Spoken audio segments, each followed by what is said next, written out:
Après la pharmacie et l'optique discount, pourquoi allez-vous ouvrir un réseau de matériel médical? Parce qu'aujourd'hui, nous proposons un véritable écosystème de santé pour l'ensemble des Français. Et donc, après la pharmacie, la santé pour tous, l'optique, la vue pour tous, il nous semblait important aussi de pouvoir prolonger notre relation avec les clients-patients en allant vers un domaine qui est le domaine du matériel médical.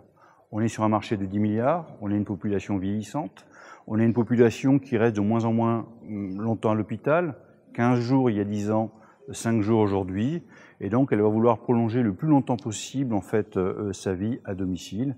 Et donc il nous a semblé évident qu'il manquait une réponse Lafayette dans cet univers. Quels sont vos objectifs de croissance pour les 3 réseaux? Alors on a un objectif de 220 pharmacies à l'horizon 2019, à peu près 110 magasins d'optique sur cette même année.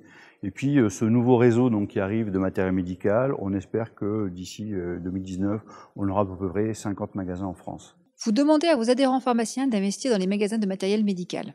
Cela peut-il être considéré comme un mode de financement alternatif? Alors oui, effectivement, on pourrait l'imaginer, puisque comme je vous parlais d'écosystème de santé, dire aujourd'hui, je suis pharmacien, je possède ma pharmacie, une ou plusieurs d'ailleurs dans la même ville, et puis qu'à côté de ça, je vais ouvrir mon magasin de matériel médical pour prolonger en fait la relation que j'ai aujourd'hui créée dans cette pharmacie, voire même après dans le magasin d'optique, bien montre effectivement que on lui permet d'avoir une approche patrimoniale et puis d'occuper tout un territoire.